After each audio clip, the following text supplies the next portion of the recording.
أشهد أن لا إله إلا الله وحده لا شريك له وأشهد أن محمدا عبده ورسوله أما بعد فأعوذ بالله من الشيطان الرجيم بسم الله الرحمن الرحيم الحمد لله رب العالمين الرحمن الرحيم مالك يوم الدين إياك نعبد وإياك نستعين اهدنا الصراط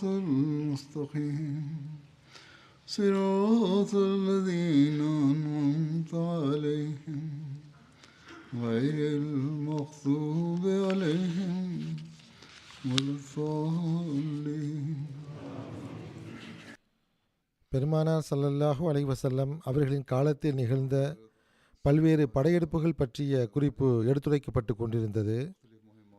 ஃபதக் எனும் இடத்தை நோக்கி அனுப்பப்பட்ட ஹஸ்ரத் காலிப் பின் அப்துல்லா லைசி அவர்களின் போர்ப்படை தொடர்பான குறிப்பும் காண கிடைக்கிறது. ஹஸ்ரத் பஷீர் பின் சாத் அவர்கள் ஷாபான் மாதம் ஹிஜ்ரி 7ஆம் ஆண்டு 30 நபர்களுடன் ஃபதக்கில் பனு முர்ரா எனும் மக்களை நோக்கி சென்றார்கள்.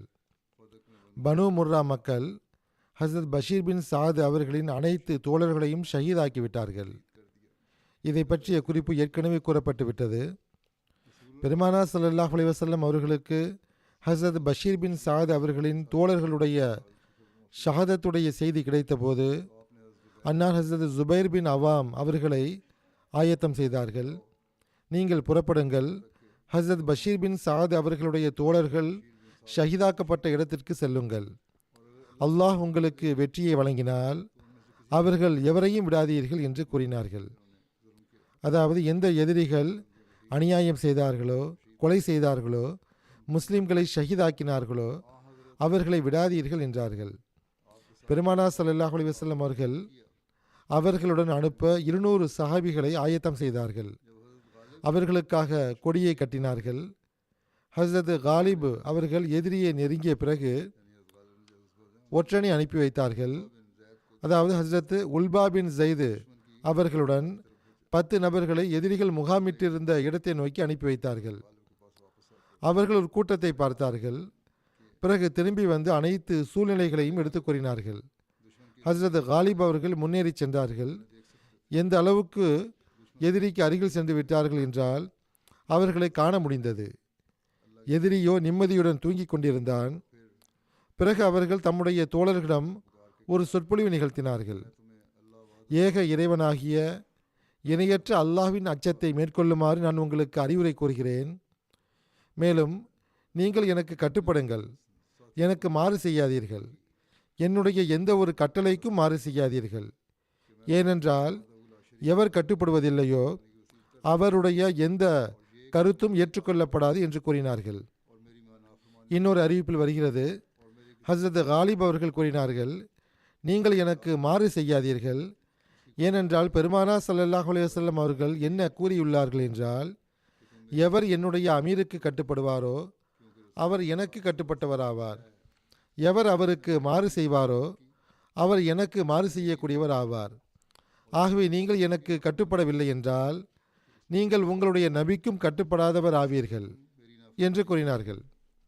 பிறகு ஹஸ்ரத் காலிப் அவர்கள் அவர்களுக்கிடையில் சகோதரத்துவத்தை ஏற்படுத்தினார்கள்.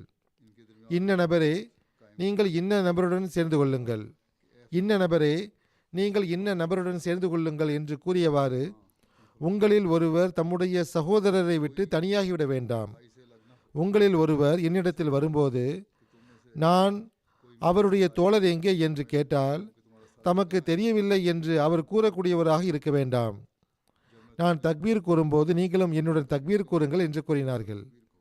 பிறகு முஸ்லிம்கள் போரை ஆரம்பித்த போது முஸ்லிம்கள் எதிரிகளை சுற்றி வளைத்து கொண்டார்கள். ஹஸ்ரத் காலிப் அவர்கள் தக்பீர் முழக்கமிட்ட போது மற்ற சஹாபா பெருமக்களும் தக்பீர் முழக்கமிட்டவாறு கையில் வாளை ஏந்தி கொண்டார்கள். போருக்காக எதிரியும் ஆயத்தமாகி வெளியே வந்தான். கொஞ்ச நேரம் வரை போர் நடைபெற்றது. முஸ்லிம்கள் விரும்பியபடி அவர்களை கொன்றார்கள். அந்த நாளில் முஸ்லிம்களுடைய முழக்கம் அல்லாஹ்வே எதிரியை கொல்வாயாக என்பதாக இருந்தது. முஸ்லிம்களுக்கு பல ஒட்டகங்களும் ஆடுகளும் போர் செல்வமாக கிடைத்தன. ஒவ்வொரு நபருடைய பங்கிலும் 10 ஒட்டகங்கள் கிடைத்தன, அல்லது ஓர் ஒட்டகத்திற்கு பதிலாக 10 ஆடுகள் கிடைத்தன. பிறகு இன்னொரு படையெடுப்பை பற்றிய குறிப்பு காண கிடைக்கிறது. ரசி என்னும் இடத்தை நோக்கி அனுப்பி வைக்கப்பட்ட ஹஸ்ரத் ஷுஜா பின் வஹப் அவர்களின் போர்ப்படையாகும். இந்த படையெடுப்பு ரபியுல் அவ்வல் மாதம் ஹிஜ்ரி 8ஆம் ஆண்டு ஹஸ்ரத் ஷுஜா பின் வஹப் அவர்களின் தலைமையில் நிகழ்ந்தது. ரசி என்பது மதினாவில் இருந்து 5 இரவு பயண தொலைவில் மக்கா மற்றும் புஸ்ராவுக்கு இடையில் உள்ள ஒரு இடமாகும். ஹஸ்ரத் ஷுஜா பின் வஹப் அவர்களின் தந்தை பெயர் வஹப் பின் ரபியா ஆகும். ஹஸ்ரத் ஷுஜா அவர்கள் ஆரம்ப காலகட்டத்தில் இஸ்லாத்தை ஏற்றுக்கொண்ட சஹாபிகளுள் ஒருவராக கணக்கிடப்படுகிறார். பெருமானா ஸல்லல்லாஹு அலைஹி வஸல்லம் அவர்களின் நுபுவத்தின் 6 ஆண்டுகள் கழிந்த பிறகு அன்னாருடைய அனுமதியுடன் அபிசீனியாவுக்கு ஹிஜ்ரத் செய்த 2வது குழுவில் இவர்கள் இணைந்து கொண்டு அபிசீனியாவுக்கு சென்று விட்டார்கள். கொஞ்ச காலத்திற்கு பிறகு மக்காவாசிகள் முஸ்லீமாகி விட்டார்கள் என்ற வதந்தி பரவிய போது ஹஸ்ரத் ஷுஜா அவர்கள் அபிசீனியாவிலிருந்து திரும்ப மக்காவுக்கு வந்து விட்டார்கள். பெருமானா ஸல்லல்லாஹு அலைஹி வஸல்லம் அவர்கள் மதினாவுக்கு ஹிஜ்ரத் செய்யுமாறு சஹாபா பெருமக்களுக்கு கட்டளையிட்ட போது இவர்கள் தம்முடைய சகோதரரான உக்பா பின் வஹபுடன் மக்காவை விட்டுவிட்டு மதினாவுக்கு சென்று விட்டார்கள். ஹஸ்ரத் ஷுஜா அவர்கள் பத்ரு, உஹுது, அகல் மற்றும் அனைத்து போர்களிலும் பெருமானா ஸல்லல்லாஹு அலைஹி வஸல்லம் அவர்களுடன் கலந்து கொண்டுள்ளார்கள். 40 வயதை விட கொஞ்சம் அதிகமாக வாழ்ந்து யமாமா போரில் ஷஹீதானார்கள். எவ்வாறு இருப்பினும் இந்த படையெடுப்பின் விபரம் என்னவென்றால், ரசி என்னும் பகுதியில் பனு ஹவாஸின் மக்கள் இஸ்லாத்திற்கு எதிராக உதவி செய்து கொண்டிருக்கிறார்கள் என்றும் முஸ்லிம்களின் நட்பு கோத்தரங்களைச் சேர்ந்த நபர்களிடம் கொள்ளையடித்துவிட்டு காடுகளில் ஒளிந்து கொள்கிறார்கள் என்றும் பெருமானா ஸல்லல்லாஹு அலைஹி வஸல்லம் அவர்களுக்கு தொடர்ச்சியாக செய்திகள் கிடைத்து கொண்டிருந்தன. ரபியுல் அவ்வல் மாதம் ஹிஜ்ரி 8ஆம் ஆண்டு பெருமானா ஸல்லல்லாஹு அலைஹி வஸல்லம் அவர்கள் ஹஸ்ரத் ஷுஜா அவர்களிடத்தில் 24 முஜாஹிதுகளை கொடுத்து பனு ஹவாஸினை அழித்தொழிப்பதற்காக நியமித்தார்கள். அம்மக்கள் பனு ஆமிர் என்றும் கூறப்படுகின்றது. ஹஸ்ரத் ஷுஜா அவர்கள் தம் தோழர்களுடன் இரவில் பயணம் செய்வார்கள், பகலில் மறைந்து கொள்வார்கள். எந்த அளவுக்கென்றால் திடீரென்று பகல் வேளையில் பனு ஆமிரை சென்றடைந்து அவர்கள் மீது தாக்குதல் நடத்தினார்கள். ஹஸ்ரத் ஷுஜா அவர்கள் தம் தோழர்களிடம் அம்மக்களை பின்னால் விரட்டிச் செல்லக்கூடாது என்று கட்டளையிட்டு இருந்தார்கள். முஸ்லிம்களுக்கு பல ஒட்டகங்களும் ஆடுகளும் கிடைத்தன. அவற்றை அவர்கள் மதீனாவுக்கு கொண்டு வந்து போர் செல்வத்தை பங்கிட்டார்கள். ஒவ்வொரு நபருடைய பங்கிலும் 15 ஒட்டகங்கள் கிடைத்தன. இந்த படையெடுப்புக்காக மொத்தம் 15 நாட்கள் செலவானது. பிறகு இன்னொரு படையெடுப்பை பற்றிய குறிப்பு காண கிடைக்கிறது. ஜாத்தே அத்லாஹ் எனும் இடத்தை நோக்கி அனுப்பி வைக்கப்பட்ட ஹஸ்ரத் காபின் உமைர் அவர்களின் போர்ப்படையாகும். இந்த படையெடுப்பு ரபியுல் அவ்வல் மாதம் ஹிஜ்ரி 8ஆம் ஆண்டு நிகழ்ந்தது. பெருமானா ஸல்லல்லாஹு அலைஹி வஸல்லம் அவர்கள் ஹஸ்ரத் காபின் உமைர் கஃபாரி அவர்களை ஜாத்தே அத்லாஹ் எனும் இடத்தை நோக்கி அனுப்பி வைத்தார்கள். அது சிரியாவில் வாதியுல் குராவுக்கு பிற்பகுதியில் இருந்தது. மேலும் அது மோத்தாவுடைய சுற்று வட்டார பகுதியாக இருந்தது. மதீனாவில் இருந்து ஏறக்குறைய 600 மைல் தொலைவில் இருந்தது. ஹஸ்ரத் காப் அவர்களுடன் 15 சஹாபிகள் இருந்தார்கள். பனு குசா மக்கள் வாதியுல் குராவுக்கு முன்னால் ஜாத்தே அத்லாஹ்வில் முஸ்லிம்கள் மீது தாக்குதல் நடத்துவதற்காக பெரும் படையை திரட்டி கொண்டிருப்பதாக அன்னாருக்கு தகவல் கிடைத்தது. ஜாத்தே அத்லா சென்ற பிறகு ஹஸ்ரத் காப் அவர்களுக்கு எதிரியின் மிக பெரும் படையை காண நேர்ந்தது. அதற்கான காரணம் என்னவென்றால், ஹஸ்ரத் காப் அவர்கள் புறப்பட்டு ஜாத்தே அத்லா சென்றடைந்த போது எதிரியுடைய ஒற்றன் ஒருவன் இவர்களை பார்த்து விட்டான். அவன் உடனடியாக சென்று தம்முடைய நபர்களுக்கு முஸ்லிம்களின் வருகை குறித்து தகவல் கொடுத்து விட்டான். ஆகவே அவர்கள் ஆயத்தம் மேற்கொண்டு விட்டார்கள். மிக பெரிய படையை அவர்கள் திரட்டி விட்டார்கள். சஹாபிகள் அம்மக்களுக்கு இஸ்லாத்தின் பக்கம் அழைப்பு கொடுத்தார்கள். ஆனால் அவர்கள் அதை மறுத்து விட்டார்கள். அவர்கள் சஹாபிகள் மீது அம்பெய்ய ஆரம்பித்தார்கள். பெருமானார் ஸல்லல்லாஹு அலைஹி வஸல்லம் அவர்களின் தோழர்கள் இம்மக்களுடைய இந்த நடவடிக்கையை கண்டபோது அவர்களை எதிர்த்து துணிவுடன் போர் செய்தார்கள். எந்த அளவுக்கு என்றால் போரிட்டவாறே அனைவரும் ஷஹீதாகிவிட்டார்கள். அந்த சஹாபிகளில் ஒருவர் கொல்லப்பட்டவர்களுடன் காயமடைந்த நிலையில் இருந்ததால் அவர் அங்கிருந்து தப்பித்தார். ஓர் அறிவிப்பின் அடிப்படையில் அவர் ஹஸ்ரத் காபின் உமைர் ஆவார் என்று கூறப்படுகின்றது. எவ்வாறு இருப்பினும் எழுதப்பட்டுள்ளது என்னவென்றால், இரவு குளிர்ந்ததும் அவர் பயணம் செய்து பெருமானார் ஸல்லல்லாஹு அலைஹி வஸல்லம் அவரிடத்தில் வந்து சேர்ந்தார். அன்னாரிடம் அந்த சம்பவத்தை பற்றி தகவல் கொடுத்தார். அதை கேட்டு அன்னார் மிகவும் வருந்தினார்கள். அன்னார் அப்போதே அம்மக்களை நோக்கி ஒரு படையை அனுப்ப எண்ணம் கொண்டார்கள். ஆனால் அந்த மக்கள் அந்த இடத்தை விட்டு விலகி எங்கோ சென்று விட்டார்கள் என்று அன்னாருக்கு தெரிய வந்தபோது அந்த எண்ணத்தை தள்ளி வைத்து விட்டார்கள். அடுத்ததாக மோத்தா போர் பற்றிய குறிப்பு காண கிடைக்கிறது.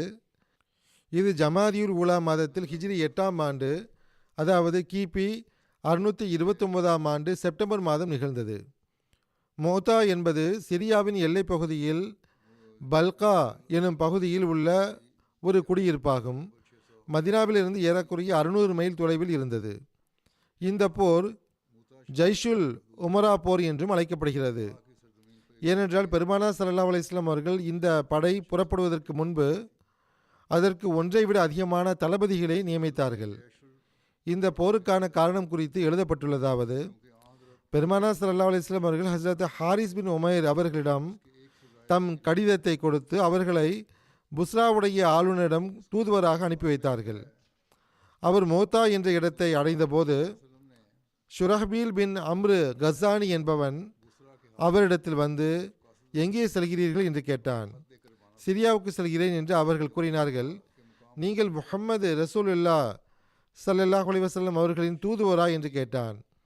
அதற்கு அவர்கள், ஆம், நான் அன்னாருடைய தூதுவர் தான் என்று கூறினார்கள். ஷுரஹ்பீலுடைய கட்டளைக்கிணங்க அவர்கள் பிடிக்கப்பட்டு கட்டி வைக்கப்பட்டார்கள். இவரை பிடியுங்கள் என்று அவன் தம் கூட்டாளிகளிடத்தில் கூறியபோது அம்மக்கள் அவரை பிடித்து கட்டி வைத்தார்கள். ஷுரஹ்பீல் அவர்களை ஷஹீதாக்கிவிட்டான். இது பற்றிய செய்தி கிடைத்தவுடன் பெருமானார் ஸல்லல்லாஹு அலைஹி வஸல்லம் அவர்கள் மிகுந்த வேதனை அடைந்தார்கள். அன்னார் சஹாபிகளை அழைத்து ஹஸ்ரத் ஹாரிஸ் பின் உமைர் அவர்களின் ஷஹாதத்தை குறித்தும் அவர்களை ஷஹீதாக்கிய மக்களை குறித்தும் தெரிவித்தார்கள். இதனாலேயே இந்த போர் ஏற்பட்டது. ஹஸ்ரத் முஸ்லிமோத் ரலியல்லாஹு அன்ஹு அவர்கள் இந்த போருக்கான காரணத்தை குறித்தும் இதன் பின்னணியை குறித்தும் எடுத்துரைத்தவாறு இவ்வாறு கூறுகிறார்கள். ஹஸ்ரத் நபிகள் நாயகம் ஸல்லல்லாஹு அலைஹி வஸல்லம் அவர்கள் காபாவுக்கு சென்று திரும்பி வந்தபோது யூதர்களின் தூண்டுதலாலும் நிராகரிப்பாளர்களின் தூண்டுதலாலும் சிரியா நாட்டின் எல்லைப் பகுதியில் உள்ள அரபு இன கிறிஸ்தவர்கள் மதினாவை தாக்குவதற்கான ஆயத்தங்களை செய்து கொண்டிருப்பதாக அவர்களுக்கு தகவல் கிடைத்து கொண்டிருந்தன. எனவே அவர்கள் இந்த தகவல்கள் எந்த அளவிற்கு உண்மையானவை என்பதை தெரிந்து வருமாறு 15 பேரை கொண்ட ஒரு குழுவினரை சிரியா எல்லைக்கு அனுப்பி வைத்தார்கள். அவர்கள் சிரியா நாட்டு எல்லையை அடைந்ததும் ஒரு படை திரண்டு கொண்டிருப்பதை கண்டார்கள். அவர்கள் திரும்பி வந்து இந்த செய்தியை ஹஸ்ரத் நபிகள் நாயகம் ஸல்லல்லாஹு அலைஹி வஸல்லம் அவர்களிடம் தெரிவிப்பதற்கு பதிலாக அவர்கள் மிகுந்த துணிச்சலுடன் முன்னேறி சென்று அந்த படையினர்களுக்கு இஸ்லாத்தை பற்றி எடுத்துரைக்க தொடங்கிவிட்டனர். ஏனென்றால் இஸ்லாத்தை பற்றி எடுத்துரைப்பதில் மிகுந்த ஆர்வம் கொண்டிருப்பது உண்மையான நம்பிக்கையாளரின் அடையாளமாக இருந்தது. பகைவர்களால் தூண்டிவிடப்பட்டு ஹஸ்ரத் நபிகள் நாயகம் ஸல்லல்லாஹு அலைஹி வஸல்லம் அவர்களின் நகரத்தை தாக்கி அதனை வெற்றி கொள்ள விரும்பிய அம்மக்கள் நபி தோழர்கள் செய்த ஏகத்துவ போதனையால் எந்த பயனும் பெறவில்லை. அதாவது தப்லீகால் அவர்கள் மீது எந்த தாக்கமும் ஏற்படாத நிலை இருந்தது. அம்மக்களுக்கு இஸ்லாத்தை பற்றி நபி தோழர்கள் போதிக்க தொடங்கியதும் அவர்கள் நாலாபுரமிருந்தும் நபி தோழர்கள் மீது அம்பெய்ய தொடங்கிவிட்டனர். தாம் செய்த தப்லீகிற்கு சான்றுகள் ஆதாரங்கள் மூலமாக பதில் தருவதற்கு பதிலாக அந்த மக்கள் தங்கள் மீது அம்பெய்து கொண்டிருப்பதை முஸ்லிம்கள் கண்டபோது முஸ்லிம்கள் வெறுண்டோடவோ ஆயிரக்கணக்கானவர்களை கொண்ட அந்த கூட்டத்தில் இருந்து தங்கள் உயிரை காப்பாற்றிக் கொள்ளவோ முயலவில்லை. மாறாக உண்மையான முஸ்லீமாக அந்த 15 பேரும் மிக்க உறுதியுடன் ஆயிரக்கணக்கானவர்களை எதிர்த்து நின்று அங்கேயே ஷஹீதானார்கள். பெயர் தாங்கிய முஸ்லிம்கள் இன்று அகமதிகளுடனும் இதே நடைமுறையைத்தான் மேற்கொள்கிறார்கள். ஹஸ்ரத் நபிகள் நாயகம் ஸல்லல்லாஹு அலைஹி வஸல்லம் அவர்கள் மற்றொரு படையை அனுப்பி இத்தகு மிக கொடிய செயலை செய்த அவர்களுக்கு தண்டனை வழங்க விரும்பினார்கள். ஆனால் சிரியா எல்லையில் திரண்டு கொண்டிருந்த அந்த படையினர் அங்கிருந்து சிதறிச் சென்று விட்டதாக அந்த சமயத்தில் அன்னாருக்கு தகவல் கிடைத்ததால் அந்த விருப்பத்தை சிறிது காலத்திற்கு ஒத்தி வைத்து விட்டார்கள். அதே வேளையில் ஹசரத் நபிகள் நாயகம் ஸல்லல்லாஹு அலைஹி வஸல்லம் அவர்கள் ரோமானிய அரசு சார்பாக புஸ்ராவில் ஆளுநராக நியமிக்கப்பட்டிருந்த கசான் கோத்திர தலைவருக்கோ அல்லது ரோமானிய அரசர் கைசருக்கோ சிரியாவில் உள்ள சில கோத்திரங்கள் இஸ்லாமிய பகுதியின் மீது தாக்குதல் நடத்துவதற்கு ஆயத்தங்கள் செய்து கொண்டிருக்கின்றன என்றும் அவர்கள் எந்த காரணமுமின்றி 15 முஸ்லிம்களை கொன்றுவிட்டனர் என்றும் மேற்கூறப்பட்ட சம்பவத்தை முறையீடாக அநேகமாக அந்த கடிதத்தில் குறிப்பிட்டார்கள். அந்த கடிதம் அல் ஹாரிஸ் எனும் ஒரு நபித்தோழர் மூலம் அனுப்பப்பட்டது. சிரியா நோக்கி சென்று கொண்டிருந்த அவர் வழியில் மோத்தா என்னும் ஓரிடத்தில் தங்கினார். அங்கு கைசர் மன்னரால் நியமிக்கப்பட்டிருந்த அதிகாரிகளில் ஒருவனான கசான் கோத்திர தலைவன் ஷர்ஜீல் என்பவன் அவரை சந்தித்து, நீங்கள் எங்கே போகிறீர்கள்? நீங்கள் முஹம்மது ஸல்லல்லாஹு அலைஹி வஸல்லம் அவர்களின் தூதுவரா என்று கேட்டான். என்னை பொறுத்தவரை இங்கு எழுத்துப்பிழை இருப்பதாக நினைக்கிறேன். உண்மையான பெயர் ஷுரஹ்பீல் என்பதாகும். அதற்கு அவர் ஆம் என்று கூறியதும் அவன் அவரை கைது செய்து கயிற்றால் கட்டி அடித்து கொண்டு விட்டான். இந்த நிகழ்ச்சி பற்றி வரலாற்றில் விரிவாக எழுதப்படவில்லை என்றாலும் எந்த படையினர் இதற்கு முன்னர் 15 நபித்தோழர்களை கொன்றனரோ அந்த படையினரின் தலைவர்கள் ஒருவனாக அவன் இருந்திருப்பான் என்று இந்த நிகழ்ச்சி தெரிவிக்கிறது. எனவேதான் அவன் அவரிடத்தில் நீங்கள் முஹம்மது அவர்களின் தூதுவரா என்று கேள்வி கேட்டதிலிருந்து முஹம்மது ஸல்லல்லாஹு அலைஹி வஸல்லம் அவர்கள் மன்னர் கைசரிடம் உமது பகுதியிலுள்ள மக்கள் எங்கள் பகுதியில் உள்ள மக்களை தாக்குகின்றனர் என்று முறையீடு செய்துவிடக்கூடாது என்றும் இதனால் மன்னர் தம்மை விசாரணை செய்துவிடக்கூடாது என்றும் அவன் பயந்தான் என்று புலனாகிறது. அந்த தூது செய்தி மன்னருக்கு கிடைக்காமலும் விசாரணை நடக்காமலும் இருப்பதில்தான் தனக்கு நன்மை இருக்கிறது என்று அவன் கருதினான். இந்த விஷயங்கள் இதிலிருந்து தெரிய வருகிறது. ஆனால் அவனுடைய தீய எண்ணங்களை இறைவன் நிறைவேறவிடவில்லை. ஹாரிஸ் அவர்கள் கொல்லப்பட்ட செய்தி ஹஜ்ரத் நபிகள் நாயகம் ஸல்லல்லாஹு அலைஹி வஸல்லம் அவர்களுக்கு கிடைத்துவிட்டது. இதற்கு முன்னர் நிகழ்ந்த சம்பவத்திற்கும் இப்பொழுது நிகழ்ந்த சம்பவத்திற்கும் தண்டனை வழங்குவதற்காக ஹஜ்ரத் நபிகள் நாயகம் ஸல்லல்லாஹு அலைஹி வஸல்லம் அவர்கள் 3000 பேரை கொண்ட ஒரு படையை ஆயத்தமாக்கினார்கள். அன்னாரால் விடுதலை செய்யப்பட்டிருந்த அடிமையான ஜெயித் பின் ஹாரிசா அவர்களின் தலைமையில் சிரியாவை நோக்கி அந்த படை அனுப்பப்பட்டது. அந்த சந்தர்ப்பத்தில் பெருமானார் ஸல்லல்லாஹு அலைஹி வஸல்லம் அவர்கள் அந்த படைக்கு தளபதிகளை நியமித்தது பற்றிய குறிப்பும் காண கிடைக்கிறது. அன்னார் ஜெயித் பின் ஹாரிசா அவர்களை 3000 நபர்களை கொண்ட படைக்கு அமீராக நியமித்தார்கள். அன்னார் கூறினார்கள், ஜெயித் ஷஹீதாகிவிட்டால் ஹசரத் ஜாஃபர் பின் அபி தாலிப் தளபதியாக இருப்பார். ஹசரத் ஜாஃபர் பின் அபி தாலிப் ஷஹீதாகிவிட்டால் ஹசரத் அப்துல்லா பின் ரவாக தளபதியாக இருப்பார். அவரும் ஷஹீதாகிவிட்டால் முஸ்லிம்கள் தங்களுக்குள் ஒருவரை தேர்ந்தெடுத்து தங்கள் தளபதியாக்கி கொள்ள வேண்டும் என்று கூறினார்கள். நொமான் எனும் பெயர் கொண்ட ஒரு யூதரும் அங்கு இருந்தார். அவர் பெருமானார் ஸல்லல்லாஹு அலைஹி வஸல்லம் அவர்களிடம், அபுல் காசிம் அவர்களே, யூத மக்கள் பெருமானார் ஸல்லல்லாஹு அலைஹி வஸல்லம் அவர்களை இந்த பெயரால் அழைத்து வந்தார்கள். தாங்கள் உண்மையான நபி என்றால் தாங்கள் எந்தெந்த நபர்களுடைய பெயரை எடுத்து கூறினீர்களோ அவர்கள் குறைவான மக்கள் என்றாலும் அதிகமான மக்கள் என்றாலும் அவர்கள் அனைவரும் ஷஹீதாகி விடுவார்கள். பனி இஸ்ராயீலின் நபிமார்கள் ஒரு நபரை சமுதாயத்தின் அமீராக நியமிக்கும் போது இவர் கொல்லப்பட்டால் இன்ன நபர் அமீராக இருப்பார் என்று 100 நபர்களுடைய பெயர்களை எடுத்து கூறினாலும் அவர்கள் அனைவரும் கொல்லப்பட்டு விடுவார்கள் என்று கூறிவிட்டு அங்கிருந்த ஜெயித் பின் ஹாரிசா அவர்களை பார்த்து, ஜெயிதே, நீங்கள் உயில் எழுதிவிடுங்கள். முஹம்மது ஸல்லல்லாஹு அலைஹி வஸல்லம் அவர்கள் இறைவனின் உண்மையான நபி என்றால் நீங்கள் ஒருபோதும் உயிருடன் திரும்பி வர மாட்டீர்கள் என்றார். இதற்கு ஜெயித் அவர்கள், முஹம்மது ரசூலுல்லாஹி ஸல்லல்லாஹு அலைஹி வஸல்லம் அவர்கள் உண்மையான தூய இறை தூதர் ஆவார்கள் என்று நான் சாட்சி அளிக்கிறேன் என்றார்கள். பெருமானார் ஸல்லல்லாஹு அலைஹி வஸல்லம் அவர்கள் தளபதிகளை நியமித்துக் கொண்டிருந்த போது ஹசரத் ஜாஃபர் அவர்கள் அன்னாரிடம் வந்து, அல்லாஹ்வின் தூதர் அவர்களே, என்னுடைய பெற்றோர் தங்கள் மீது அர்ப்பணம். தாங்கள் என் மீது ஹசரத் ஜெயித் அவர்களை அமீராக நியமிப்பீர்கள் என்று நான் கருதவில்லை.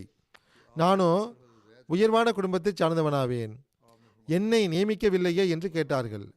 அதற்கு அன்னார், நீங்கள் செல்லுங்கள், சிறந்தது எது என்று உங்களுக்கு தெரியாது என்றார்கள். பெருமானார் ஸல்லல்லாஹு அலைஹி வஸல்லம் அவர்கள் ஹசரத் ஜெயித் அவர்களிடம் ஒரு வெள்ளை நிற கொடியை கொடுத்தார்கள். ஹஸ்ரத் ஜெயித் அவர்களிடம், நீங்கள் ஹாரிஸ் பின் உமைர் அவர்கள் ஷஹீதாகிய இடத்திற்கு செல்லுங்கள், அங்குள்ள மக்களுக்கு இஸ்லாத்தின் பக்கம் அழைப்பு கொடுங்கள், அவர்கள் ஏற்றுக்கொண்டால் நல்லது, இல்லை என்றால் அவர்களுக்கு எதிராக அல்லாஹ்விடம் உதவி வேண்டியவாறு அவர்களுடன் போர் செய்யுங்கள் என்றார்கள். பெருமானா ஸல்லல்லாஹு அலைஹி வஸல்லம் அவர்கள் அம்மக்களை வழி அனுப்பியும் வைத்தார்கள், அறிவுரையும் வழங்கினார்கள். இது பற்றிய விளக்கம் இவ்வாறு வருகிறது. மக்கள் ஆயத்தமாகி புறப்பட்டார்கள். மதினாவில் இருந்து 3 மைல் தொலைவில் இருந்த ஜுர்ஃப் எனும் இடத்தில் படை ஒன்று கூடியது. அன்னாரும் அவர்களை வழி அனுப்பி வைப்பதற்காக சனியத்துல் விதா எனும் இடம் வரை சென்றார்கள். போருக்காக புறப்படுவதற்கு முன்பு பெருமானார் ஸல்லல்லாஹு அலைஹி வஸல்லம் அவர்கள் இஸ்லாமிய படைக்கு வழிகாட்டல்களை வழங்கியவாறு கூறினார்கள். அல்லாஹ்வின் அச்சத்தை மேற்கொள்ளுமாறும் உங்களுடன் இருக்கும் முஸ்லிம்களுடன் நல்ல முறையில் நடந்து கொள்ளுமாறும் நான் உங்களுக்கு அறிவுரை கூறுகிறேன். அல்லாஹ்வின் பெயரால் அல்லாஹ்வை மறுப்பவர்களுடன் போரிட செல்லுங்கள். நீங்கள் ஏமாற்றக்கூடாது, மோசடி செய்யக்கூடாது, பால் அருந்தும் எந்த ஒரு குழந்தையையும் கொலை செய்யக்கூடாது, எந்த ஒரு பெண்ணையும் வயதானவரையும் கொல்லக்கூடாது, எந்த ஒரு பேரீச்சம் மரத்தையும் வெட்டக்கூடாது, எந்த அளவுக்கென்றால் எந்த ஒரு மரத்தையும் வெட்டக்கூடாது, எந்த ஒரு கட்டடத்தையும் இடிக்கக்கூடாது என்று கூறினார்கள். அத்துடன் அந்த படையின் தளபதியிடம், நீங்கள் ஒரு முஷ்ரிக்கை சந்திக்கும் போது 3 விஷயங்களில் ஒரு விஷயத்தை ஏற்றுக்கொள்ளுமாறு அவருக்கு அழைப்பு கொடுங்கள். அதில் ஒன்றை அவர் ஏற்றுக்கொண்டால் அதை நீங்கள் ஒப்புக்கொள்ளுங்கள். மேற்கொண்டு அவருக்கு துன்பம் கொடுக்காதீர்கள்.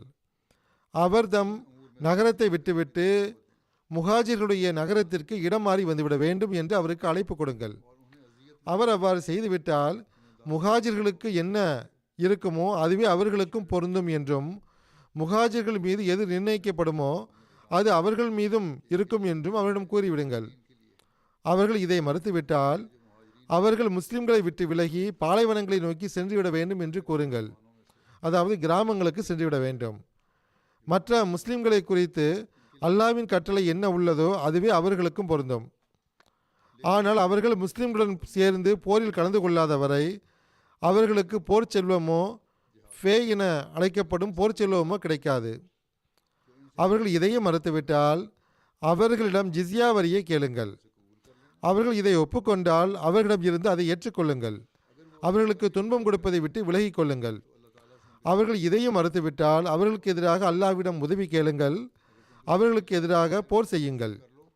நீங்கள் ஏதேனும் ஒரு கோட்டையையோ நகரத்தையோ முற்றுகையிடும்போது அவர்கள் உங்களிடம் அல்லாஹ் மற்றும் அவனுடைய தூதருடைய பெயரில் அடைக்கலம் கேட்டால் அல்லாஹ் மற்றும் அவனுடைய தூதருடைய பெயரில் ஒப்பந்தம் செய்து கொள்ளாதீர்கள். அதாவது அல்லாஹ் மற்றும் அவனுடைய தூதருடைய பெயரால் நீங்கள் நிபந்தனைகளை வகுத்துக் கொள்ளாதீர்கள். மாறாக உங்கள் பெயராலும் உங்களுடைய மூதாதையர்கள் பெயராலும் நிர்ணயித்துக் கொள்ளுங்கள். நீங்கள் உங்களது உடன்படிக்கைகளையும் உங்களது முன்னோர்களின் உடன்படிக்கைகளையும் முறிக்க வேண்டியது வந்தால் இது அல்லாஹ் மற்றும் அவனுடைய தூதருடைய பெயரில் செய்யப்பட்ட உடன்படிக்கையை முறிப்பதை காட்டிலும் அதிக லேசான விஷயமாக இருக்கும்.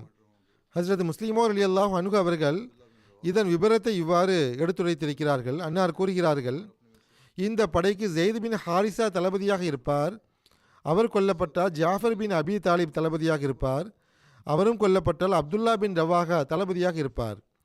அவரும் கொல்லப்பட்டால் முஸ்லிம்கள் தங்களுள் ஒருவரை தேர்ந்தெடுத்து தங்கள் தளபதியாக்கி கொள்ள வேண்டும் என்று பெருமானார் ஸல்லல்லாஹு அலைஹி வஸல்லம் அவர்கள் கட்டளையிட்டார்கள். அப்போது அந்த கூட்டத்தில் ஒரு யூதரும் அமர்ந்திருந்தார். அவர் ஹஸரத் நபிகள் நாயகம் ஸல்லல்லாஹு அலைஹி வஸல்லம் அவர்களிடம், அபுல் காசிம் அவர்களே, தாங்கள் உண்மையாளராக இருந்தால் இம்மூவரும் நிச்சயமாக கொல்லப்பட்டு விடுவார்கள்.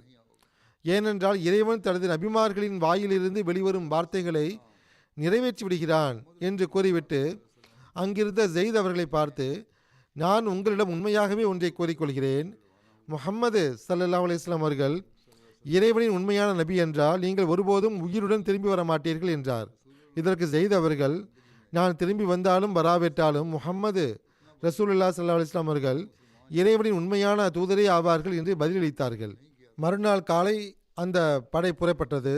ஹஸ்ரத் நபிகள் நாயகம் ஸல்லல்லாஹு அலைஹி வஸல்லம் அவர்களும் அவர்களின் சஹாபிகளும் அந்த படையை வழியனுப்பி வைக்க சென்றார்கள். ஹஸ்ரத் நபிகள் நாயகம் ஸல்லல்லாஹு அலைஹி வஸல்லம் அவர்களின் வாழ்நாளில் அவர்களின் தலைமை இல்லாமல் இவ்வளோ பெரிய படை எந்த முஸ்லிம் தளபதியின் தலைமையிலும் மிக முக்கியமான பணிக்காக சென்றதில்லை.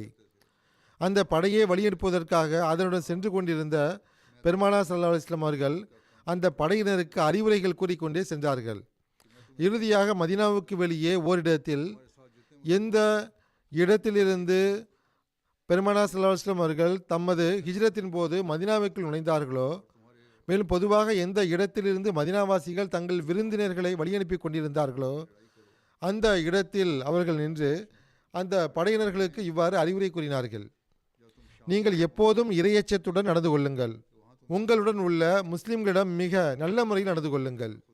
நீங்கள் இறைவனை நினைவு கூர்ந்தவாறு போர்க்களம் சென்று உங்களுக்கும் இறைவனுக்கும் பகைவர்களாகிய சிரியாவில் உள்ளவர்களுடன் போர் புரியுங்கள்.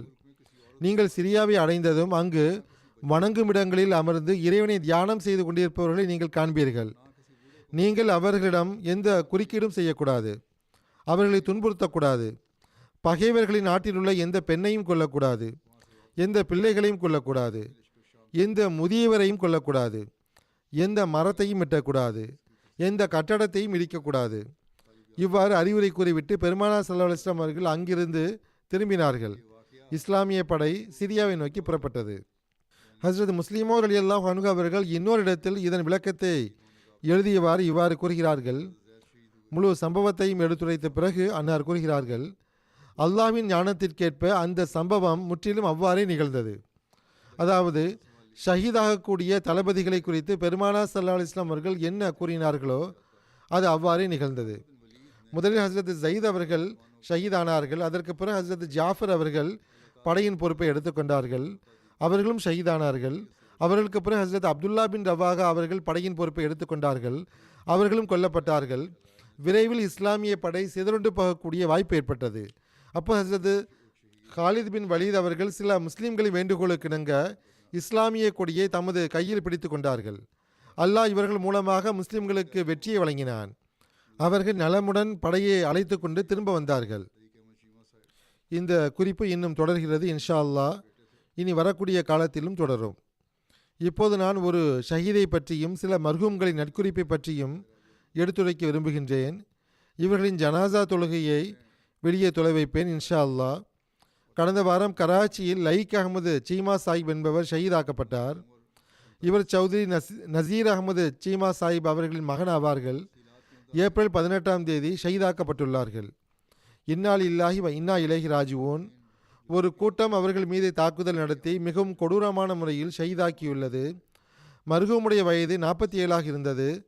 விபரத்தின் அடிப்படையில் சம்பவம் நிகழ்ந்த நாளில் ஜமாத்தின் எதிர்ப்பாளர்கள் ஊர்வலமாக அஹமதியா ஹாலுக்கு வெளியே ஒன்று கூடி கூச்சல் குழப்பத்தை விளைவிப்பதாக தகவல் கிடைத்தது. சூழ்நிலையை அறிந்து வருவதற்காக அன்றைய வெள்ளிக்கிழமை அன்று மதிப்பிற்குரிய லைக் அகமது சீமா சாஹிப் அவர்கள் அனுப்பி வைக்கப்பட்டார்கள். ஷஹீத் மர்ஹூம் அவர்கள் அந்த இடத்தை சென்றடைந்தார்கள். எதிரிகள் லைக் அகமது சீமா சாஹிப் அவர்களை அடையாளம் கண்டு கொண்டார்கள். அவர்கள் மீது தாக்குதல் நடத்தி கொஞ்ச தூரத்தில் இருந்த 4 வழி சாலை சந்திக்கும் இடம் வரை அவரை தரையில் இழுத்துச் சென்றார்கள். அங்கு கொண்டு சென்ற பிறகு செங்கலை கொண்டும் கற்களை கொண்டும் அடித்து அவர்களை கொடூரமான முறையில் ஷஹீதாக்கி இருக்கிறார்கள். உயிர் பிரியும் நிலையில் அங்கு அவர்கள் இருந்தபோது ஒரு கடைக்காரர் அவருக்கு தண்ணீர் கொடுப்பதற்கு முயற்சித்த போது தண்ணீர் கொடுப்பதை விட்டும் அவரை வலுக்கட்டாயமாக தடுத்து விட்டார்கள். சம்பவம் நிகழ்ந்து அரை மணி நேரத்தை விடவும் அதிகமான நேரம் கழிந்த பிறகுதான் அந்த இடத்திற்கு போலீஸ் வந்து சேர்ந்தது. அதற்கு பிறகு மையத்து ஹாஸ்பிட்டல் கொண்டு செல்லப்பட்டது. அங்கு அவர்களது மரணம் உறுதி செய்யப்பட்டுள்ளது. ஷஹீத் மர்ஹூமுடைய குடும்பத்தில் அவருடைய கொள்ளு தாத்தா மதிப்பிற்குரிய சௌத்ரி ஹாக்கிம் அலி சாஹிப் அவர்கள் மூலமாக அஹ்மதியத் வந்தது. அவர்கள் முதலாவது ஹிலாஃபத்துடைய காலகட்டத்தில் பையத் செய்து அஹ்மதியத்தில் இணையக்கூடிய நல்வாய்ப்பை பெற்றார்கள். அவர்கள் பஹாவல் மாவட்டத்தில் சிஷ்தியா எனும் ஊரை சார்ந்தவர்கள் ஆவார்கள். ஷஹீத் மர்ஹூமுடைய படிப்பு அதிகம் ஒன்றும் கிடையாது. ஆனால் தன்னுடைய ஒர்க் ஷாப் ஒன்றை அவர்கள் வைத்திருந்தார்கள். வாகனங்கள் மற்றும் மோட்டார் சைக்கிள் போன்றவற்றை சரிபார்க்கக்கூடிய வேலையை செய்து வந்தார்கள். அவர்களுடைய இந்த ஒர்க் ஷாப் தொழில் மிகவும் விரிவடைந்திருந்தது. அவருடைய நட்பெயர் மற்றும் புகழின் காரணமாக பல்வேறு அரசாங்க துறைகளும் தம்முடைய வாகனங்களை இவர்கள் மூலமாகவே சரி செய்து வந்தன.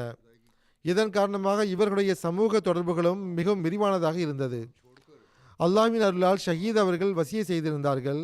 ஜமாத் பணிகளை நிறைவேற்றுவதற்காகவும் ஜமாத் தொண்டுக்காகவும் எப்போதும் ஆயத்தமாக இருப்பார்கள். தஹஜுத் மற்றும் ஐவேளை தொழுகைகளை பேணக்கூடியவர்களாக இருந்தார்கள். பிள்ளைகளை ஜமாத்தாக தொழுவதற்காக முறையாக தம்முடன் அழைத்துச் செல்வார்கள். ஒர்க்ஷாப்பில் பணியாற்றக்கூடிய அகமதி பணியாளர்கள் மற்றும் தம் குடும்ப உறுப்பினர்களின் தொழுகையை நிறைவேற்றுவதையும் கண்காணித்து வந்தார்கள். எந்த அளவு வேலைப்பளு அதிகமாக இருந்தாலும் வேலையிலேயே மூழ்கி இருக்காமல் தொழுகையை நிறைவேற்றுவதற்கு முன்னுரிமை கொடுத்து வந்தார்கள். இவ்வாறான வேலையை செய்யக்கூடியவர்கள், இந்த அளவுக்கு வேலைப்பளு உள்ளவர்கள் பொதுவாக தொழுகைகளில் கவனம் செலுத்துவது கிடையாது. ஆனால் இவர்கள் ஒருபோதும் தொழுகையை விட்டது கிடையாது. எளிதில் பழகக்கூடியவராகவும் நேசிக்கக்கூடியவராகவும் இருந்தார்கள். ஒவ்வொருவரிடமும் அந்நியோன்யமாக பழகுவார்கள். ஹிலாஃபத்துடன் ஒரு சிறப்பான தொடர்பு இருந்தது. எம்டிஏ நிகழ்ச்சிகளில் குறிப்பாக என்னுடைய குத்துபாவை கண்டிப்பாக கேட்டு வந்தார்கள். ஜமாத் வழக்கு தொடர்பாகவும் அதில் டியூட்டி கொடுப்பதற்காகவும் எப்போதும் ஆயத்தமாக இருந்து வந்தார்கள். ஷஹாதத் சம்பவத்திற்கு 2 நாட்கள் முன்பும் கூட நீதிமன்றத்தில் எதிரிகள் சார்பாக மிகவும் ஆக்ரோஷமான முறையில் மிரட்டல்கள் கொடுக்கப்பட்டன. இவர்களுக்கு முன்பும் கூட மிரட்டல்கள் கிடைத்து வந்தன. திருக்குரானுடன் அளவற்ற நேசம் இருந்தது. முதலில் இவருக்கு நன்கு திருக்குரான் ஓத தெரியாமல் இருந்தது. ஆனால் பெரிய வயதை அடைந்த பிறகு அவர்கள் திருக்குரான் ஓத கற்றுக்கொண்டார்கள். பிறகு நிரந்தரமாக அதை ஓதியும் வந்தார்கள். அதனுடைய ரெக்கார்டிங்கையும் கேட்டு வந்தார்கள். அவருடைய ஒர்க் ஷாப்பில் திருக்குரான் ரெக்கார்டிங் ஒலித்து கொண்டிருக்கும். ஷஹாதத் சம்பவத்திற்கு முன் நண்பர் ஒருவர் இவரிடம் தம் நோயை சுட்டிக்காட்டி இரத்த தானத்திற்கான ஏற்பாடு செய்யுமாறு வேண்டுகோள் வைத்திருந்தார். அதற்கு ஷஹீத் மர்ஹூம் அவர்கள் பதிலளிக்கும் போது, ஜுமா தொழுகைக்கு பிறகு நானே வந்து உங்களுக்கு இரத்த தானம் வழங்குகிறேன் என்று கூறியிருந்தார். ஆனால் இறைவனோ வேறொன்றை நடத்த இருந்தான். அல்லாஹ் இவர்களுக்கு ஷஹாதத் எனும் அந்தஸ்தை வழங்கிவிட்டான். மர்ஹூம் அவர்களுக்கு 2 மனைவிகள் உள்ளனர். முதலாவது மனைவி மரியம் லைக் சாஹிபா கூறுகிறார், என்னுடைய தேவைகளை கருத்தில் கொள்வார்கள். குழந்தைகளுக்கு நல்ல முறையில் தர்பியத் வழங்கி வந்தார்கள். தொழுகைகளை நிறைவேற்றுவதன் பக்கம் அதிகமாக கவனமூட்டி வந்தார்கள். இரண்டாவது மனைவி கூறுகிறார், முதல் மனைவியையும் என்னையும் எந்த அளவு கருத்தில் கொண்டார்கள் என்றால், நாங்கள் 2 சகோதரிகளைப் போன்று இருந்தோம். மர்ஹூமுக்கு உலக கல்வி குறைவுதான், ஆனால் பொது அறிவு அதிகமாக இருந்தது. அவர்களது பேச்சின் தலைப்பு பெரும்பாலும் நபிமார்களை பற்றியதாக இருக்கும். பல்வேறு விஷயங்களில் எனக்கும் அவர்கள் தர்பியத் வழங்கி வந்தார்கள். இரண்டாவது மனைவியின் பெயர் ஃபரஹ் லயீக் என்பதாகும். அவர் கூறுகிறார், மர்ஹூம் அவர்கள் எனக்கும் தர்பியத் வழங்கி வந்தார்கள். என்னுடைய பெற்றோர்களே எனக்கு இந்த அளவு தர்பியத் கொடுத்தது கிடையாது. ஆனால் என்னுடைய கணவர் திருமணத்திற்கு பிறகு 2 வருடங்களில் எனக்கு அந்த அளவு தர்பியத்தை வழங்கியிருந்தார். ஷஹீத் மர்ஹூமுடைய சகோதரர் கூறுகிறார், அவர்களின் சகோதரர் ஷஹாதத் கிடைப்பது பற்றி மீண்டும் மீண்டும் பேசி வந்தார். இந்த அருள் நட்பேறு கொண்டவர்களுக்கே கிடைக்கும் என்று கூறி வந்தார். தாம் தியாகம் செய்வதற்கான நேரம் வந்தால் நெஞ்சில் குண்டடி வாங்கிக் கொள்வேன் என்று பெரும்பாலும் கூறி வந்தார். எந்த அளவு எதிர்ப்பான சூழ்நிலை இருந்தாலும் எப்பொழுதும் பள்ளிவாசலுக்கு சென்று தொழ வேண்டும் என்று தம் சகோதரருக்கு கூறி வந்தார். ஏனென்றால் இந்த நேரம்தான் துணிவை காட்ட வேண்டிய நேரம் என்று கூறி வந்தார்கள். மர்ஹூமுடைய மகன் ஹிஸ்கீல் அகமதின் வயது 12 ஆகும். அவர் கூறுகிறார், பயப்படக்கூடாது என்று என் தந்தை எனக்கு அறிவுரை கூறியிருந்தார். ஆகவே என் தந்தை ஷஹீதானதைக் கண்டு நான் ஒருபோதும் அஞ்சவில்லை. அந்த சிறுவன் மிகுந்த துணிவையும் தைரியத்தையும் வெளிப்படுத்தியிருக்கிறார். மிகுந்த பொறுமையை வெளிப்படுத்தியிருக்கிறார். நானும் எனது தந்தையை போன்று துணிவுள்ளவனாவேன். நெஞ்சில் குண்டடி வாங்குவதற்கு ஆயத்தமாக உள்ளேன் என்று கூறியுள்ளார். மர்ஹூம் அவர்கள் 2 மனைவிகள், 7 குழந்தைகள், ஒரு சகோதரியை பின்விட்டு சென்றுள்ளார்கள். ஒரு தம்பியும் இருக்கிறார். மூத்த மகளுடைய வயது 17 ஆகும். 1.5 வயதில் ஒரு மகளும் உள்ளார். மர்ஹூம் அவர்கள் ஒரு கனவின் அடிப்படையில் தம் மனைவியிடம் இன்னொரு மகன் பிறக்க இருப்பதாக தாம் கனவில் கண்டதாக கூறியுள்ளார். இரண்டாவது மனைவி கூறுகிறார், நான் டெஸ்ட் செய்து பார்த்தபோது அல்லாஹ் எனக்கு சந்ததியை வழங்க இருப்பதை தெரிந்து கொண்டேன். அந்த பகுதியின் முரப்பியான தௌசீப் சாஹிப் கூறுகிறார்கள், மர்ஹூம் அவர்கள் தொழுகை மையத்திற்கு வந்து ஐவேளை தொழுகையை ஜமாத்தாக நிறைவேற்றி வந்தார்கள்.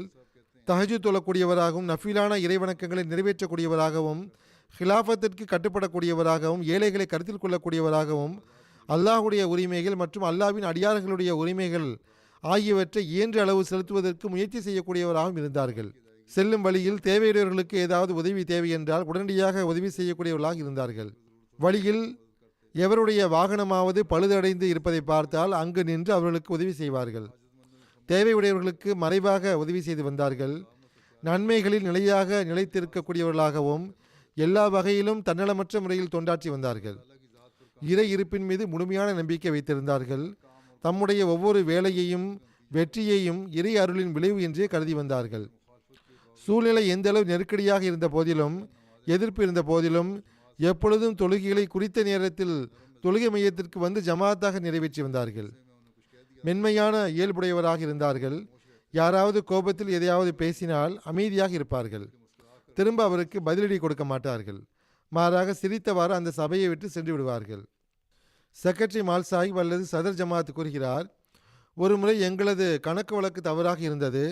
நாங்கள் மர்ஹூமிடம் தவறுதலாக உங்களுக்கு சந்தா பாக்கி உள்ளது என்று கூறினோம். அவர் ஒன்றும் கேட்கவில்லை. அதை அவர்கள் செலுத்திவிட்டார்கள். பெரும் தொகையாக இருந்தது, 1,00,000 ரூபாயாகும். எங்களது கணக்கு வழக்கில் தவறு இருந்தது. உங்களுக்கு எந்த பாக்கியும் இருக்கவில்லை.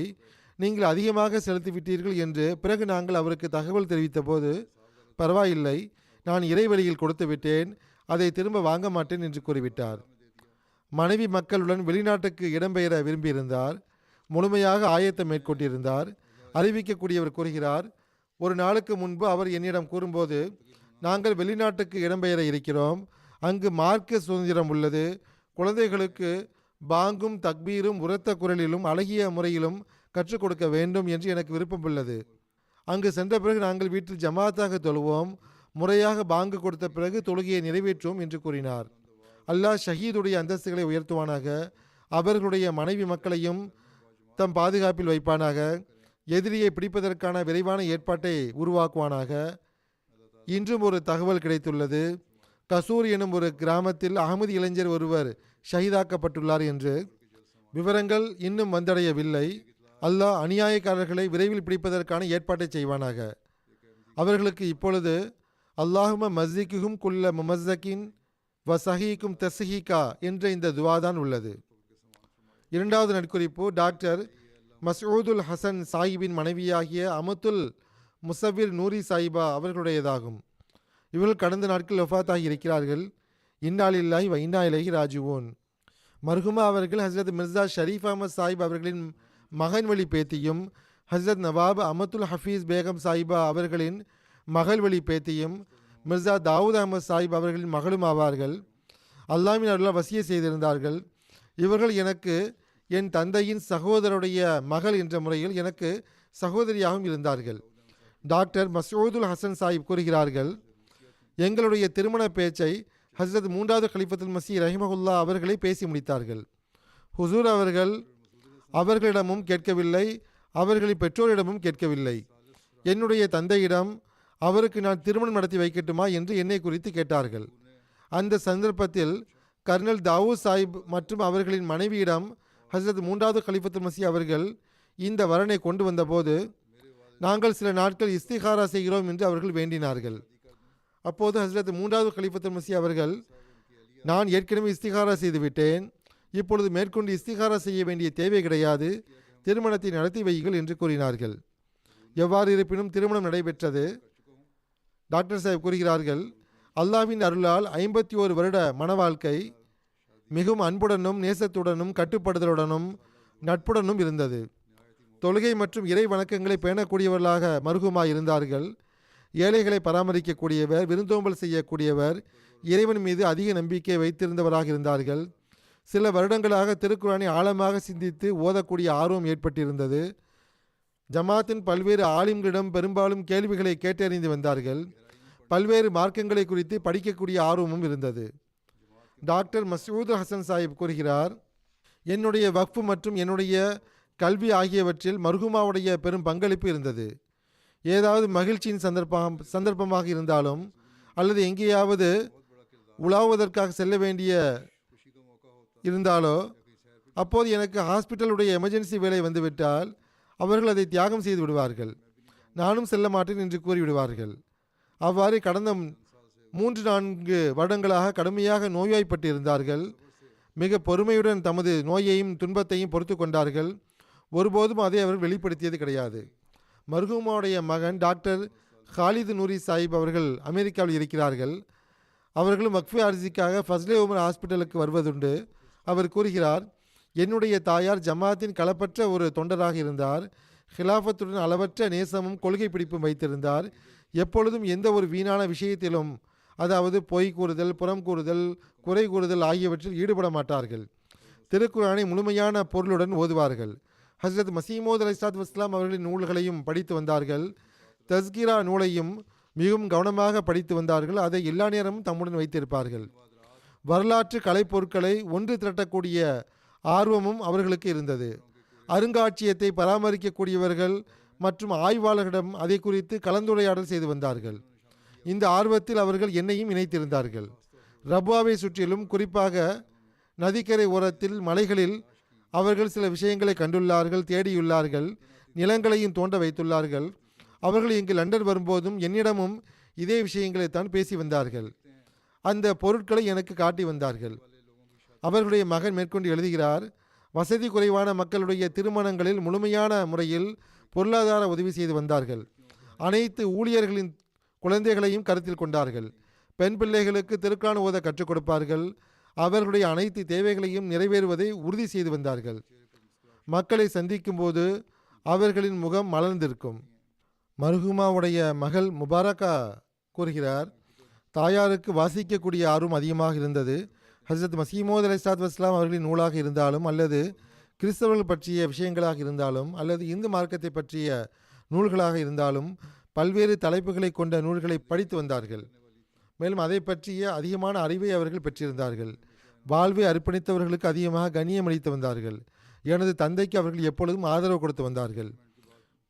பணி ஓய்வு பெற்ற பிறகு டாக்டர் சாஹிப் அவர்கள் வக்ஃப் செய்த போது இவர்கள் வந்துவிட்டார்கள். ஆனால் அதற்கு பிறகும் கூட அவருக்கு போதுமான அளவு உலக லாபம் கிடைக்கக்கூடிய வேலை கிடைத்திருக்கும்.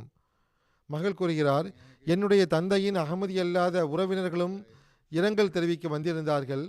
மர்ஹூமா அவர்கள் குடும்பங்களை இணைக்கக்கூடியவர் என்றும் அனைவரிடமும் தொடர்பு வைத்திருப்பவர் என்றும் அவர்கள் கூறினார்கள். பிறகு மகள் கூறுகிறார், என் தாயார் எனக்கு அறிவுரை வழங்கும் போது உன் வீட்டு விஷயங்களை வெளியே பேசக்கூடாது என்றும், நீ எதை எழுத விரும்புகிறாயோ அதை கலிஃபத்துல் மஸீஹ் அவர்களுக்கு எழுது, அவர்கள் என்ன அறிவுரை செய்வார்களோ பிறகு அதை அதன்படி செயல்படுவது அவசியமாகும் என்று கூறி வந்தார்கள். சண்டை சச்சரவுகளில் நேரத்தை வீணடிக்காதே என்றும் எனக்கு கூறி வந்தார்கள். தாஹிர் ஹார்ட் இன்ஸ்டிடியூட் உடைய டிரைவர் ஜலால் அகமது கான் சாஹிப் கூறுகிறார், மிகவும் நல்ல ஒழுக்கமுடைய, அனுதாபம் காட்டக்கூடிய, ஏழைகளை பராமரிக்கக்கூடிய பெண்மணியாக இருந்தார்கள். எப்பொழுதும் பயணத்தின் போது எங்களை கருத்தில் கொள்வார்கள். பயணத்தின் போது திருக்குரானுடைய மொழியாக்க சீடியை போடச் சொல்வார்கள். முழு பயணத்திலும் அதை கேட்டுக்கொண்டிருப்பார்கள். என்னுடைய மனைவி மக்களையும் மிகவும் கருத்தில் கொண்டார்கள். ஆரம்ப காலங்களில் நாங்கள் பெரிய நகரங்களுக்கு செல்லும் போது, குறிப்பாக இஸ்லாமாபாத் போன்ற நகரங்களுக்கு, அங்குள்ள கடைக்காரர்கள் இவர்களை அறிவார்கள். நீண்ட நாட்களுக்கு பிறகு வந்துள்ளீர்களே என்று அவர்கள் விசாரிக்கும் போது, நாங்கள் ரப்வாவிற்கு இடம்பெயர்ந்து சென்று விட்டோம், அங்கு ஜமாத்துடைய ஹாஸ்பிட்டல் உள்ளது, என் கணவர் அங்கு பணியாற்றுகிறார் என்று எவ்வித அச்சமும் இன்றி அவர்களுக்கு கூறுவார்கள். அதை கண்டு நாங்கள் பயந்து கொண்டிருப்போம். அல்லாஹ் அவர்கள் மீது பாவ மன்னிப்புடனும் கருணையுடன் நடந்து கொள்வானாக. அடுத்த நட்குறிப்பு மதிப்புக்குரிய ஹசன் சனுகு அபுபக்ர் சாஹிப் அவர்களுடையதாகும்.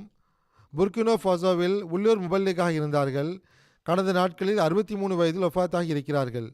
இன்னாலில்லாஹி வ இன்னா இலைஹி ராஜிஊன். அருளுக்குரிய ரமலான் மாதத்தில் தினந்தோறும் ஜோலோ மொழியில் திருக்குரானுடைய தர்சு கொடுத்து வந்தார்கள். இந்த தர்சு ரேடியோ இஸ்லாமிக் அஹ்மதியாவிலும் ஒளிபரப்பப்பட்டு வந்தது. மரணத்திற்கு ஒரு நாள் முன்பு 22 மார்ச் அன்றும் அவர்கள் தர்சு கொடுத்து இருக்கிறார்கள். ஆரம்ப கல்வியே போபோ டியோலாசோவில் கற்றார்கள். இது புர்கினோ ஃபாசோ உடைய ஒரு நகரமாகும். பிறகு உயர்கல்விக்காக மௌரிட்டானியா சென்றார்கள். அங்கு கல்வி கற்ற பிறகு உயர்கல்விக்காக பிறகு எகிப்தில் உள்ள அல் அஸ்ஹர் யூனிவர்சிட்டி சென்று விட்டார்கள். அரபி மொழியில் உயர்கல்வி மற்றும் அரபி மொழி பேசுவதில் நன்கு புலமை பெற்ற பிறகு திரும்பி வந்தார்கள். அரபி மொழியில் புலமை பெற்று விட்டிருந்தார்கள். மிகச் சிறந்த அரபி மொழியை பேசி வந்தார்கள். அல் அஸ்ஹரிலிருந்து திரும்பி வந்த பிறகு ஐவரி கோஸ்டில் குடியேறினார்கள். அங்கு ஒரு மதரசாவை ஏற்படுத்தினார்கள். அதில் நூற்றுக்கணக்கான மாணவர்கள் படித்து வந்தார்கள். அப்போது அவர்கள் அகமதியாக ஆகியிருக்கவில்லை. அனல் பறக்கும் பேச்சு மற்றும் சிறந்த முறையில் எடுத்துரைக்கும் விதம் ஆகியவற்றின் காரணமாக ஐவரி கோஸ்டில் பிரபலியமடைந்திருந்தார்கள். அகமதி முபல்லிகள் அப்பகுதியில் தப்லீக் செய்தபோது எதிர்ப்பாளர்கள் அகமதிற்கு எதிராக பேசுவதற்காக அபுபக்கர் சாஹிப் அவர்களை அழைத்து வந்தார்கள். அவர்களுக்கு தம் பேச்சு திறமை மீது மிகுந்த பெருமை இருந்தது. அவரே கூறுகிறார், விவாதம் ஆரம்பித்தது. அந்நாளில் நான் பெரிய ஜிப்பா ஒன்றை அணிந்து கொண்டு, இன்று நான் அகமதிகளை தோற்கடித்து மிகவும் பிரபலியமடைந்து விடுவேன், மிகப்பெரிய அந்தஸ்தை பெற்று விடுவேன் என்று கூறிக்கொண்டேன். ஆனால் அல்லாஹ் அவர்களது இயல்பில் நன்மையை வைத்திருந்தான். உண்மையும் சான்றுகளும் அகமதியிடம் உள்ளதை விரைவிலேயே அவர் உணர்ந்து கொண்டார். அல் கவுலுஸ் சரி எனும் நூல் அவருக்கு கொடுக்கப்பட்டது. அதை படித்த பிறகு ஆபிது ஜானில் ஜமாத்தின் முபல்லிக் அப்துல் ரஹ்மான் கனாத்தே சாஹிபுடன் இவர்களின் விவாதம் நிகழ்ந்தது. அல்லாஹ் அவர்களுக்கு வழிகாட்டினான். விரைவிலேயே அவர்கள் துணிவுடன் அகமதியத்தை ஏற்றுக்கொண்டார்கள். இவர்களுடைய பையத் சம்பவம் 1986 நிகழ்ந்தது. அப்போது இவர்கள் 24 அல்லது 25 வயதுடைய இளைஞராக இருந்தார்கள். பையத்திற்கு பிறகு தம்முடைய மதரசா மற்றும் தம்முடைய புகழ் பெருமை ஆகியவற்றை விட்டுவிட்டார்கள். அக்காலத்தில் ஐவரி கோஸ்டில் பிரெஞ்சு அகமதி மாணவர்களுக்காக ஒரு ஷார்ட் கோர்ஸ் இருந்தது. அவர்கள் அதில் சேர்ந்தார்கள், வாழ்வை அர்ப்பணித்தார்கள். மிக விரைவிலேயே ஜமாத்தின் மிகச்சிறந்த முபல்லிக் ஆனார்கள். தம்முடைய தாய்மொழியான ஜோலோவில் சொற்பொழிவாற்றும் திறமை பெற்றிருந்தார்கள். உரத்த குரலுக்கு சொந்தக்காரராகவும் அனல் பறக்கும் சொற்பொழிவாளராகவும் இருந்தார்கள். அவையோர்களை விரைவிலேயே தம் பக்கம் ஈர்த்து விடுவார்கள். இத்ரீத் ஷாஹித் சாஹிப் அவர்கள் 1990 புர்கினோ ஃபாசோவில் நியமிக்கப்பட்டார்கள். அவர்கள் மதிப்பிற்குரிய ஹசன் சனோகோ அபுபக்கர் சாஹிப் அவர்களை ஐவரி கோஸ்டில் இருந்து புர்கினோ ஃபாசோவுக்கு மாற்றுவதற்கான ஒப்புதலை வாங்கினார்கள். இங்கு தப்லீக் ஜிஹாதில் அவர்கள் பங்கெடுத்தார்கள். மிக விரைவிலேயே ஜோலோ மொழி பேசக்கூடிய பகுதிகளில் வெற்றிகள் கிடைக்க ஆரம்பித்தன. இங்கு தப்லீக் மூலமாக பல புதிய ஜமாத்துகள் உருவாகின. புர்கினோ ஃபாசோவின் டோரி என்னும் பகுதியில் ஜமாத் மக்கள் ஷஹீதாக்கப்பட்டார்கள். 1999 இவர்கள் அங்கு அனுப்பி வைக்கப்பட்டார்கள். அந்த பகுதியில் அரபி மொழி பேச்சு வழக்கு பொதுவானதாக இருந்தது. அங்குள்ள ஆலிம்கள் அரபி அறிவை காட்டி மக்களை ஈர்ப்பதற்கு முயற்சி செய்து கொண்டிருந்தார்கள். அங்கும் இவர்கள் பெரும் ஆலிம்களுடன் விவாதங்கள் செய்து அவர்களை தோற்கடித்தார்கள். தொலைதூர பகுதிகளில் அவர்கள் தப்லீக் செய்திருக்கிறார்கள். எந்த அளவுக்கு என்றால் அகமதி அல்லாத ஆலிம்கள் இவர்களுக்கு முன்னால் வருவதை தவிர்ப்பார்கள். இவர்களுடன் முனாசிரா செய்வதை விட்டு அஞ்சி வந்தார்கள். இவர்கள் இந்த பகுதி முழுவதிலும் சான்றோராகவும் அறிஞராகவும் புகழ் பெற்றிருந்தார்கள். அதிகமான அளவில் இந்த பகுதியில் ஜமாத்துகள் ஏற்படுத்தப்பட்டன. மஹதியாபாத்தில் ஷஹீதான இமாம் இப்ராஹிம் பதீகா சாஹிப் மற்றும் அவர்களுடைய தோழர்களுடன் 1991 இவர்களுக்கு தொடர்பு ஏற்பட்டது. அம்மக்கள் விரைவிலேயே பைய செய்து விட்டார்கள். பிறகு 2023 அம்மக்கள் ஷஹாதத் அடைந்து அகமதியத்தின் மின்னுகின்ற நட்சத்திரங்களாக ஆகி போனார்கள். 2022 போபோ டியாலோசோவில் அகமதியா உலகின் முதல் ரேடியோ ஆரம்பிக்கப்பட்ட போது அதில் அபுபக்கர் சாஹிப் அவர்கள் முதல் நிலை பேச்சாளராக இருந்தார்கள். இறைவன் பக்கம் அழைக்கக்கூடிய மிகவும் ஆர்வமுள்ள நபராக இருந்தார்கள். இவர்களின் தப்லீகினால் லட்சக்கணக்கான மக்கள் வரை அகமதியத்தின் தூது செய்தி சென்றடைந்துள்ளது. ஆயிரக்கணக்கானவர்கள் அகமதியத்தை ஏற்றுக்கொள்ளும் நல்வாய்ப்பு பெற்றுள்ளார்கள். பல ஆண்டுகளாக நேஷனல் செயற்குழுவிலும் தொண்டாற்றும் நல்வாய்ப்பு பெற்று வந்தார்கள். மரணம் நிகழும் போதும் கூட இவர்கள் செக்ரட்டரி ரிஷ்தானாத்தாவாக இருந்துள்ளார்கள். 2012 இவர்கள் மாலியுடைய நகரமான சிகாசோவில் நியமிக்கப்பட்டார்கள். அங்கு அவர்களுக்கு அசாதாரணமான தொண்டுகளை செய்வதற்கான நல்வாய்ப்பு கிடைத்தது. 2019 போபோ டயாலோசோவில் சில இளைஞர்கள் ஜமாத் அமைப்புக்கு எதிராக விஷமத்தனம் செய்தபோது நான் இவர்களை திரும்ப போபோ டயாலோசோவில் நியமித்தேன். அங்கு அவர்களை ஜமாத் சதராகவும் நியமித்தேன். அவர்கள் மிக துணிவுடனும் நுட்பத்துடனும் உழைப்புடனும் துவாவுடனும் அந்த குழப்பத்தை முடிவுக்கு கொண்டு வந்தார்கள். அனைத்து மக்களும் மீண்டும் பைய செய்துவிட்டார்கள். மர்ஹூம் அவர்கள் தாயார், மனைவி, சகோதரர், 3 பிள்ளைகள் மற்றும் பேரன் பேத்திகளை விட்டு சென்றுள்ளார்கள். மர்ஹூமுடைய மனைவி ஆயிஷா சாஹிபா கூறுகிறார், மர்ஹூம் அவர்கள் எல்லா நேரமும் இஸ்லாமிய தொண்டுக்காக ஆயத்தமாக இருப்பார்கள். உடல்நிலை மோசமாக இருந்த போதிலும் எப்பொழுதும் ஜமாத் நிகழ்ச்சிகளுக்கும் தப்லீக் சுற்று பயணங்களுக்கும் முன்னுரிமை கொடுத்து வந்தார்கள். சில நேரங்களில் நான் அவர்களிடம் உங்களுக்கு உடல்நிலை சரியில்லை, சிறிது ஓய்விடுங்கள் என்று கூறும்போது நான் என் வாழ்வை அர்ப்பணித்துள்ளேன், எனது இறுதி மூச்சு வரை மார்க்க தொண்டில் ஈடுபட்டிருப்பேன் என்று கூறுவார்கள். எங்களுடைய திருமணம் நடந்த நாள் முதல் இறுதி நாள் வரை தாம் நோயுற்று இருப்பதன் காரணமாக இன்று தஹஜ்ஜுத் தொழ முடியவில்லை என்று அவர்கள் கூறியதாக எனக்கு தெரியவில்லை. எந்த ஒரு நபரும் எப்பொழுதும் ஜமாத் விஷயங்களுக்காகவோ அல்லது மார்க்க தொண்டுக்காகவோ வந்தால் உடனடியாக அவருக்கு உதவி செய்வார்கள். அதற்கு பிறகு அவர்கள் நோய்வாய்ப்பட்டாலும் படுவாரை தவிர கண்டிப்பாக உதவி செய்வார்கள். சந்திக்கக்கூடிய அன்பர்கள், உறவினர்கள், அக்கம் பக்கத்தார் ஆகியோருடன் மிகவும் நல்ல முறையில் பழகி வந்தார்கள். எல்லோரையும் அன்புடன் சந்திப்பார்கள். ஒரு முன்னுதாரண நபராக திகழ்ந்தார்கள். திருக்குரானை அதிகமாக நேசித்து வந்தார்கள். பெருமானா ஸல்லல்லாஹு அலைஹி வஸல்லம் அவர்களுடைய நேசராக இருந்தார்கள். இது வாழ்வை அர்ப்பணித்தவருடைய ஒரு முரப்பியுடைய முன்மாதிரியாகும். நம்முடைய முரப்பிமார்கள் எப்போதும் இதை தம் முன்னால் வைக்க வேண்டும். இவ்வாறான அர்ப்பணித்தலின் ஆன்மாவை கொண்டவர்களை அல்லாஹ் ஜமாத்திற்கு வழங்கி கொண்டே இருப்பானாக. புர்கினோ ஃபாசாவின் முன்னாள் அமீரான இத்ரீஸ் ஷாயி சாஹிப் அவர்கள் கூறுகிறார்கள், மிக உழைப்புடன் தப்லீக் பணியை செய்துள்ளார்கள், மிகச்சிறந்த முறையில் நிறைவேற்றியிருக்கிறார்கள். மலர்ந்த முகத்தையுடையவராகவும் அறிவு ரீதியாக உறுதியான சான்றுகளை கொடுக்கக்கூடியவராகவும் எல்லா நேரமும் உயரிய தொண்டை செய்வதற்கு முயற்சி செய்யக்கூடியவராகவும் இருந்தார்கள். உள்ளூர் முபல்லிக் தராபுல் ஹசன் சாஹிப் கூறுகிறார், ஆசிரியர் அபுபக்கர் சாஹிப் அவர்கள் பெருமானார் ஸல்லல்லாஹு அலைஹி வஸல்லம் அவர்களுடைய உண்மையான நேசராக இருந்தார்கள். ஒரு நாள் சூரா அஹ்ஸாபுடைய 38வது வசனத்திற்கு விளக்கு உரை கூறும்போது, பெருமானார் ஸல்லல்லாஹு அலைஹி வஸல்லம் அவர்கள் ஹஸரத் ஜைனப் அவர்களை திருமணம் செய்த விவகாரம் தொடர்பாக அகமதி அல்லாத மௌலவிகள் எவ்வித சான்றும் இன்றி எழுதியிருக்கும் விஷயங்களை எடுத்து கூறும்போது அவர்களின் கண்களில் இருந்து கண்ணீர் வழிந்து கொண்டிருந்தது. மக்கள் தம் அறியாமை மற்றும் மடமையான கூற்றுகளை இரு உலகின் தலைவராகிய ஸல்லல்லாஹு அலைஹி வஸல்லம் அவர்களை நோக்கி சுட்டிக்காட்டி இருக்கிறார்கள் என்று கூறினார்கள். அகமதியத்தின் எதிரிகளாகிய இந்த மக்கள் இவ்வாறான விஷயங்களை பேசினால் அது பெருமானார் ஸல்லல்லாஹு அலைஹி வஸல்லம் அவர்களின் தூதுத்துவத்தை அவமதிக்கும் செயல் கிடையாது. பெருமானார் ஸல்லல்லாஹு அலைஹி வஸல்லம் அவர்களின் பெயரை உச்சரித்தாலும் கூட அது அன்னாருடைய தூதுத்துவத்தை அவமதிக்கும் செயலாக கருதப்படுகின்றது. பிறகு அவர் கூறுகிறார், சுற்றுப்பயணங்களின் போதும் முறையாக தஹஜுதை பேணி வந்தார்கள்.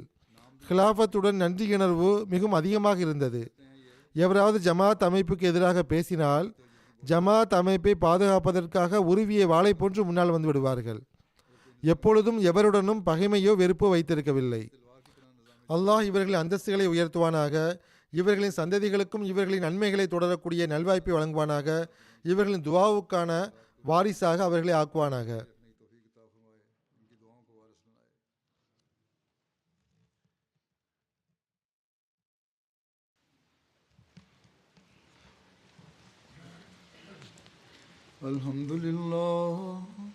அல்ஹம்துலில்லாஹ் நஹ்மதுஹு வ நஸ்தஈனுஹு வ நஸ்தக்ஃபிருஹு வ நு'மினு பிஹி வ நதவக்கலு அலைஹி வ நஊது பில்லாஹி மின் ஷுரூரி அன்ஃபுஸினா வ மின் ஸய்யிஆத்தி அஅமாலினா மன் யஹ்திஹில்லாஹு ஃபலா முضில்ல லஹு ومن يضلل فلا هادي له ونشهد أن لا إله إلا الله ونشهد أن محمدا عبده ورسوله عباد الله رحمكم الله إن الله يأمر بالعدل والإحسان وإيتاء ذي القربى وينهى عن الفحشاء والمنكر والبغي يعظكم لعلكم تذكرون اذكروا الله يذكركم وادعوه يستجب لكم ولذكر الله أكبر.